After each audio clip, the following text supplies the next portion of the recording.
but it's also why the IELTS test is so much better than the TOEFL.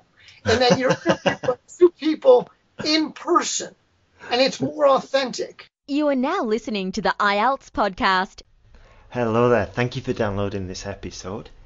This one is really good. I'm really happy with this one. It's the second part of the episode we did with Eric Roth from CompellingConversations.com, and he shares how the IELTS is better than the TOEFL. That's at the end of the interview. Then he gives us some great advice for the speaking, how we can improve it, how we can impress the examiner, and he talks about making good mistakes, which is an interesting and valuable concept for when you're learning English. So, hope you enjoy this episode. Also, I decided I'm going to try and reach 50 podcast reviews. So, I would be really grateful if you could go over to iTunes and give us a 5-star rating. That'd be awesome. So, my goal for this year is 50 IELTS podcast reviews. I think I'm on about 10. I don't know. But if you could do that, I'd be very, very grateful. Okay, thank you very much. Eric's going to start off with good mistakes. I love this phrase, good mistakes, partly because it reminds us that we are not born perfect, and in learning a language, we have to learn from our mistakes. You know, I think of a good mistake as a systems mistake. So the little child goes to the board and puts down 2 + 2 = 22. She's got a system. Yeah. But it's wrong. For us, it's often subject-verb agreement, using do or instead of doesn't, saying he instead of she, or... Yeah, like the system is there, but it's just installed incorrectly, just needs a few fine adjustments. Yes, I like that. I like that expression a lot. The thing also is that we are evolving. And just by practicing for the IELTS and taking the IELTS exam, you are becoming a more successful international student. Regardless of the results, you're on that path.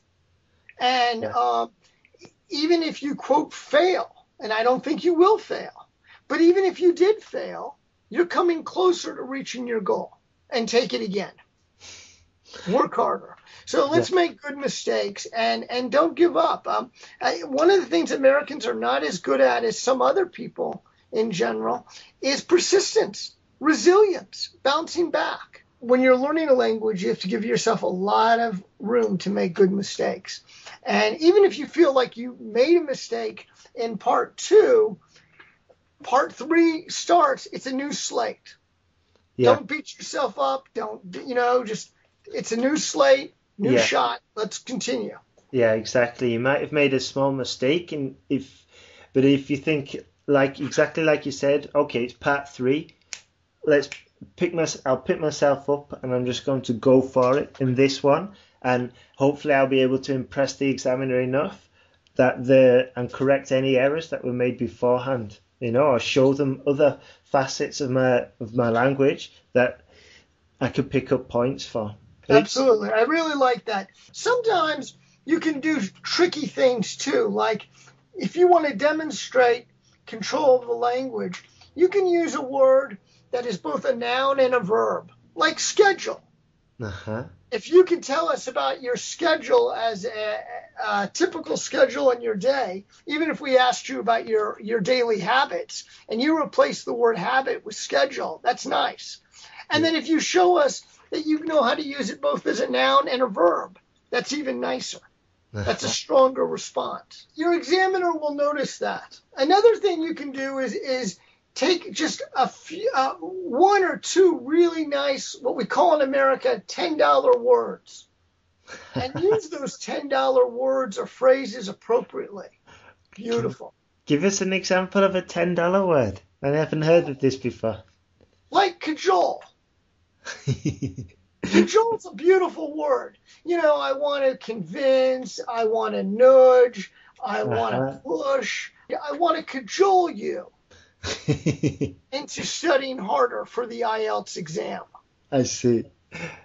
So cajole is a nice word. If you're an examiner and that word is used appropriately, you're like, nice. Yeah, exactly. Because not even native speakers would use a word like that unless, well, your average Joe Blogs wouldn't, you know. So That's true.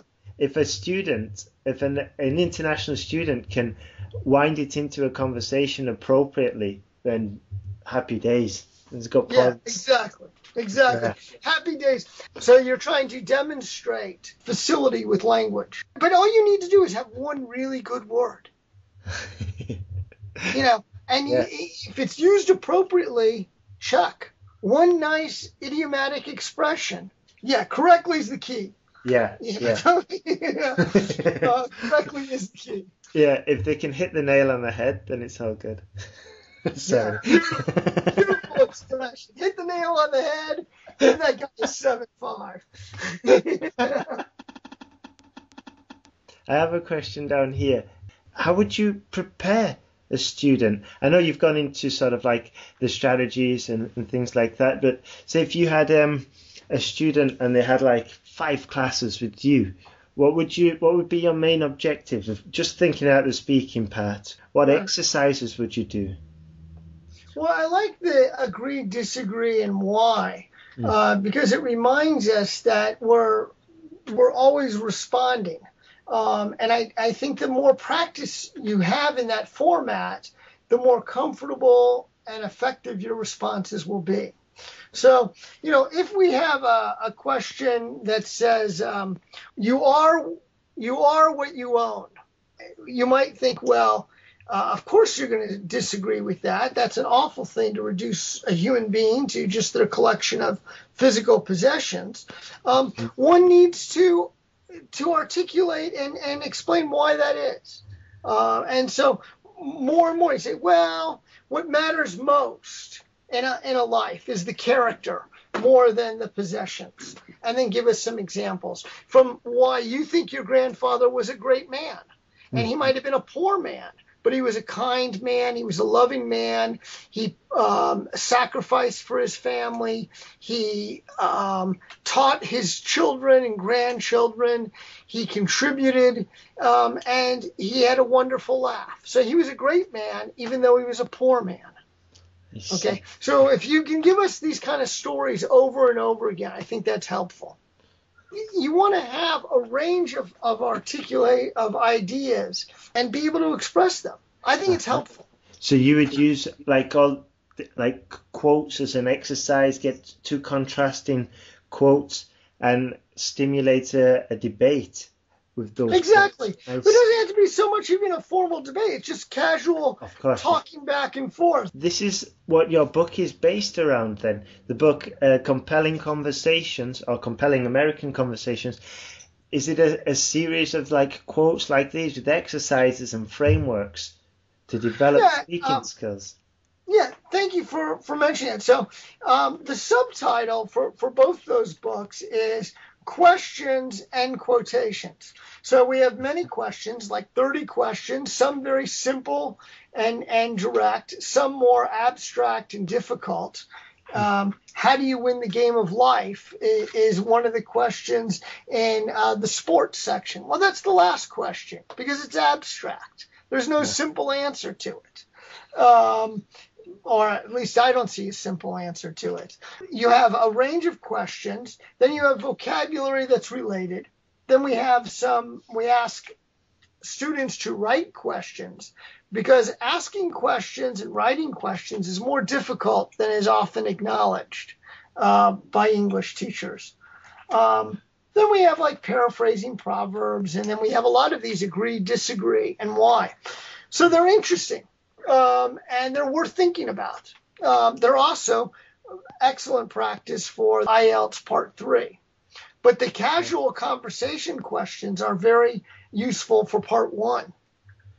Right. And also then Part 2, where you're giving, anytime you're asked to give your opinion, that's preparation for Part 3. And you want to learn phrases like, as far as I'm concerned, or, generally speaking, or it seems to me, or, others may disagree, but, or, from my perspective.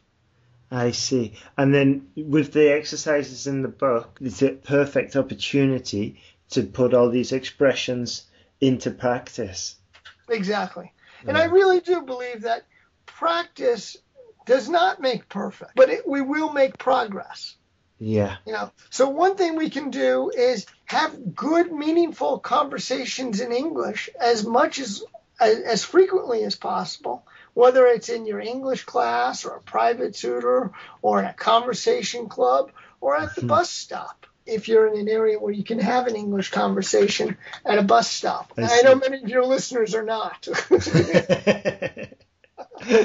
Apologize for that good mistake in giving the bus stop example. Actually, I think, to be honest, Eric, I think half of them are in the UK, and the other half are listening in Australia.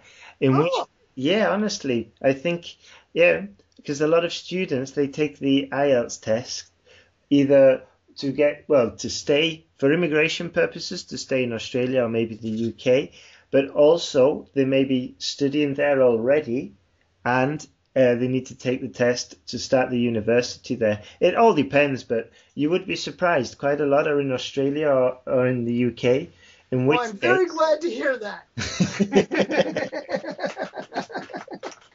Let me ask you a question about the use of IELTS to stay in Australia.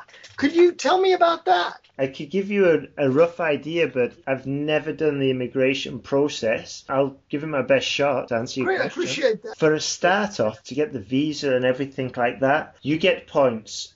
You get points for the amount of time you've been there, for the amount of money you've earned. No, for the amount of time you've been there. Maybe for the qualifications that you have, if you've got a degree in engineering or a PhD in medicine, then you pick up more points. And then one way you can pick up a good chunk of points is to take the IELTS test. That's one of the requirements. And that's fantastic. And the IELTS test, are they looking for a 6? Are they looking for a 7? Yeah, I think before it was a band 7. Yeah. Wow. But I think it's Yeah. But I think they've increased it as well to a band 8. My personal opinion is that I think they've increased it more for political reasons than other reasons, to be honest. And rather disappointingly, I don't know. I think it was increased for that reason because I might be wrong. I don't know. I hear your discomfort. And I appreciate your honesty there. Thanks. In the United States, the citizenship tests are rather low, and this is a real question that we're trying to ask as we try to adopt a more humane, comprehensive immigration reform and bring out of the shadows millions of people who are living here without documents. But then the question is, well, okay, if they're going to become citizens, if they're going to join the national family, what level of English? And the current test is very, very low. I know that there is, it's nowhere close to an IELTS 7 or 8. We're talking maybe like an IELTS 3 or 2. So somewhere in between those extremes might be the golden mean. Our immigrants, for the first time, are not doing as well as the preceding generation. Now, there are a lot of factors there, but one of those factors is probably the decreased assimilation of English. That's a tricky one. Because you want to be humane and generous, and at the same time, there are countries like what used to be known as Czechoslovakia is now Czech and Slovakia that divided over language. And just one more question. You said that, you work with international students. How do you help them learn English? How do you help them learn English basically? Well, I'm lucky right now in that I'm able to work with international students from a wide range of countries and a wide range of disciplines at USC. And I currently teach the advanced oral skills class, speaking skills class, if you will, and where we do a number of presentations, student-led discussions, monitored and unmonitored conversation activities, and use a lot of videotape. I'm a real believer in the use of the videotape in the classroom. So if you give a presentation, you give a 5 to 8 minute presentation on an important term in your discipline, and then all the audience members, not just the teacher, give you their comments and feedback. Wow. And then, and they might just be, they ask you a question, but they give you something. It might say, good job, bravo, well done, and a question. Or they might make one observation. For the writing skills, it's a high intermediate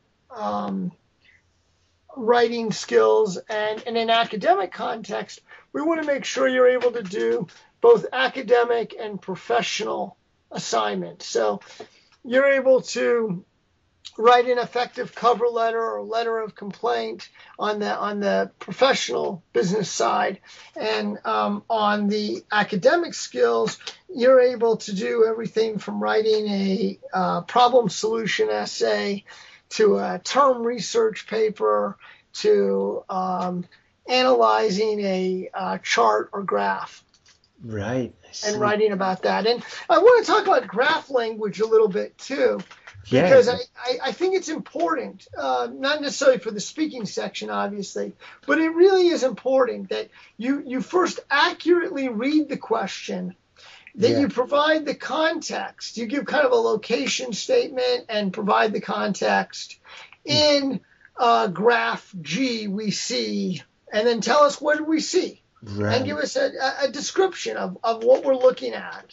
Yeah. Then there are a lot of details there, and we can get overwhelmed by details. So then we need to zoom in and highlight the most significant details, and then give us a little compare contrast. Yeah. What are we looking at? Tell us what we're looking at that you zoomed in as significant and meaningful. Tell us where we can find where your book is sold, and the name of the book. It's Compelling American Conversations, yeah? And you sell that on Amazon, on a few... Yes, it's available in many locations, but Amazon is probably the most convenient, and there's an ebook version. The Compelling American Conversations came out in 2012, and the original book was Compelling Conversations, Questions and Quotations on Timeless Topics.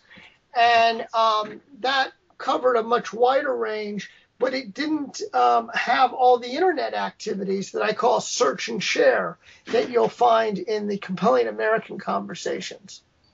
Right. And you can find more about both books on the website, and a special version for Vietnam on the website compellingconversations.com. And you'll find free chapters and extensive worksheets for teachers and students on that website. Awesome. Okay. Thank you for asking, Ben. I do appreciate that. No, it's fine. It's fine. I was thinking, because we get a lot of teachers listening as well. And I know that, well, the way you've described those exercises, I know that they will be useful for a class preparing for the speaking. So it's great. And they'll also find, Ben, I'm sorry for interrupting. I think informational interviews are really a wonderful assignment, not just for job seekers, but even for your higher level IELTS test takers. I know it doesn't directly link to IELTS, but it's a wonderful activity because it's a real world activity where you go out and meet a professional, you have a conversation in English, you interview them, and as part of that interview, you have to explain who you are, what you're interested in, what you're looking for in terms of information. Of course, there's some storytelling there of your biography, which is, I guess, linked to, if I have to make a link to the IELTS part. But it also gives you a chance to meet a working professional, learn about a profession, expand your social network, your professional network, and demonstrate your proficiency in a real world authentic context. Wow. And that's why I like the informational interviews, but it's also why the IELTS test is so much better than the TOEFL, and that you're interviewing by two people in person, and it's more authentic than the TOEFL, where you're speaking into a microphone. Another advantage of the IELTS test, and why I think people even studying in America should consider it, is the TOEFL test is not nearly as accurate as the IELTS in terms of depicting student abilities. It's just a much more nuanced, sophisticated test. Wow. Why do you think that? Well, first of all, it's a longer and more detailed. And the speaking section is the difference between a 11 to 15 minute interview, which is authentic, and you've got three structured parts, as opposed to the TOEFL, where you're speaking into your computer. That's not real. There's a handshake, but that's real. Yeah. And in the real world, as a physical being, your physical presence matters, your handshake matters, your eye contact matters, your speaking 1-to-1 or 1-to-2 is important.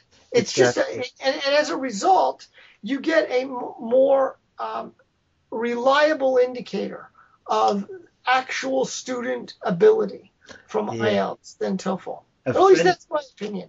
I'm really not a fan of the TOEFL test, even though they keep revising it and making it better. There are many steps to go before they catch up to the IELTS and the fine work that the British Council's done. Wow, that's interesting. Very true, because my friend, she's just taken the TOEFL, and she was in a big room, and first she had to do the listening with the headphones on, the speaking with the headphones on, then she did the listening, but there was one student who was still doing the speaking while she was doing the listening, and she was like tuning into his conversation sometimes, and then she had to get herself back on track. And she said it was a horrible experience, because half of the work was just the focus and not getting distracted, and that shouldn't be the case. The focus shouldn't be any problem at all. It's your English test, you know? Right. It's your English test, and that sounds like a horrific experience, and I wish I could say that was a one-off. Yeah. I've had several students that had their test results disqualified, not because of any misbehavior they did, but because ETS didn't provide adequate security that day, and so they just disqualified all the test takers that day.